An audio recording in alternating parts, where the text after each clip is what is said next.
What if I told you that you already have a user's guide for your own mind? You just haven't read it yet. Well, today we're going to unpack some of the most powerful ideas from neuro-linguistic programming, or NLP.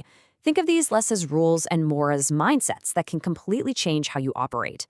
So let me ask you a question. How do you win a tantrum contest? To answer that, I've got to tell you a story about a mom named Brenda and her daughter Mary. Now, Mary wasn't just good at temper tantrums. No, she was a 10-year-old prodigy, a world-class, floor-thrashing, scream-your-head-off master of the art. So one day, Mary is in the middle of one of her all-time greatest hits, just a full-blown meltdown on the living room floor. Brenda had tried everything, the calm voice, the stern voice, ignoring it. Nothing worked. But today, she had a totally different idea. She just quietly walked over to the kitchen. And then she grabs a couple of pots and pans, gets down on the floor right next to Mary, and unleashes the most epic, magnificent pot-banging tantrum you have ever seen. I mean, she went for it, louder and wilder than her own daughter. Mary was so completely and utterly stunned, she just stopped, dead in her tracks. And the story goes, she never threw a tantrum like that again. So what was Brenda's secret sauce? It was one simple thing: flexibility. She did something so unexpected, it completely broke the pattern. And this perfectly illustrates a core idea in NLP. The person or the part of a system with the most flexibility is the one who has the most influence. Brenda's story is the perfect gateway into what NLP calls presuppositions. Now, I want you to be really clear on this. These aren't like scientific laws or universal truths. They're more like convenient beliefs. They're mindsets that you can try on, like a new pair of glasses. The idea is to act as if they're true and just see what happens. All right, so here's our game plan. We're going to dive into 4 of these game-changing ideas. This idea that your world is a map, what communication is really about, how to turn failure into fuel, and how to tap into the power you already have. Okay, first up, and this is maybe the most important one. This is the foundation that everything else is built on. It's the idea that your world is a map. This comes from a famous quote by a guy named Alfred Korzybski. The map is not the territory. So what does that mean? Well, think about it. The territory is the actual real world out there, but you can't possibly process all of it. So what your brain does is it creates a simplified version, a map, based on your experiences, your beliefs, your senses. Your map isn't the real world. It's your version of it. Let's make this real. I say the word belladonna. The territory is the same for everyone. But if you're a botanist, your map is a plant with specific flowers. If you're a homeopath, your map is a remedy. If you're a mystery writer, your map is a poison for your next novel. See? Same territory, completely different maps. And here's why this is so huge. Everyone you meet is operating from their own unique map. So real communication isn't about arguing over whose map is right. It's about getting curious about the other person's map.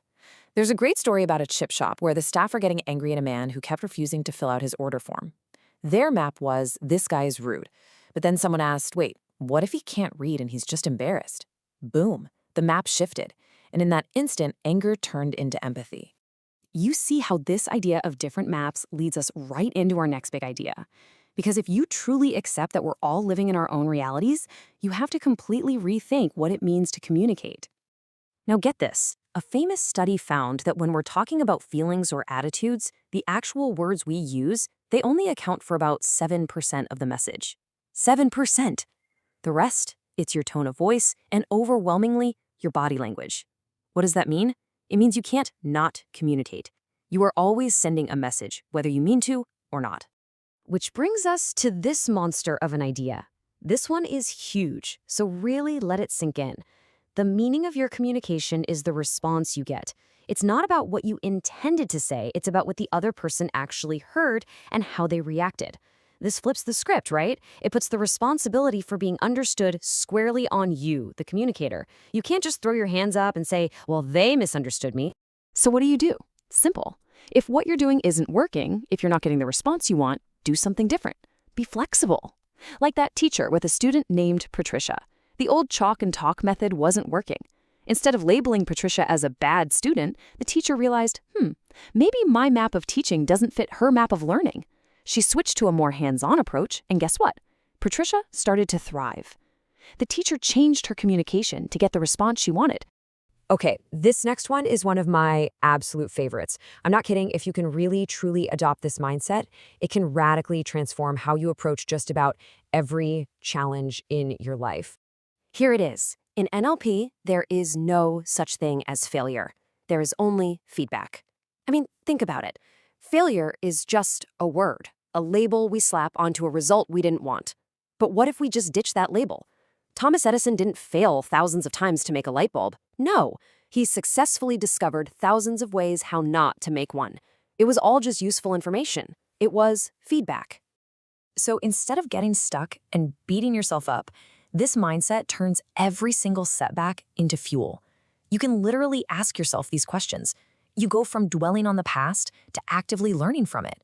It's a shift from being problem-focused to being solution-focused. And that ability to turn anything into useful feedback, well, that leads us perfectly into our final set of assumptions. And these are all about recognizing the incredible power and resources that you already have inside you. I mean, just listen to some of these. You have all the resources you need to succeed. That's a powerful thought, isn't it? It means you're not broken or lacking anything. Or how about this one? Every behavior has a positive intention.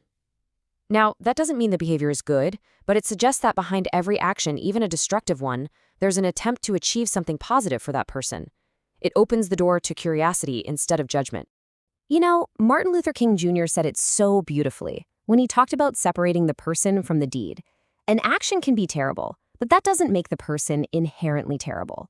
Maybe, just maybe, in that one moment, they were using the best, most resourceful strategy they had available to them, even if it was a really bad one. That shift creates so much more compassion. Okay, let's actually feel how real this is. Try this with me right now. Take the thumb and index finger of each hand and make two little circles. Now link them together. Got it? Good. Now, think of someone you really, really like. I mean, really bring up that warm, positive feeling. And now, try to pull your hands apart. Feel that strength? It's pretty solid, right? Okay, now relax. And this time, think of someone you really dislike. Feel that negative emotion. Now pull again. See that? Wild, isn't it? Your strength literally changed just based on a thought. That's the mind-body connection. So, look, the whole point of all of this, it's not to memorize a bunch of quotes or rules. The real invitation here is to become a scientist in the laboratory of your own life. Treat these ideas like hypotheses. Just try them on for size and see what happens. And that's exactly what I want to leave you with. A challenge. Don't just think this was interesting. Pick one, just one of these assumptions. Maybe it's there's no failure-only feedback, or the map is not the territory. And for the next 24 hours, live as if that statement is 100% true for you. See the world through that lens. Pay attention to what you notice, what you feel, and how your world changes. What do you think you might discover?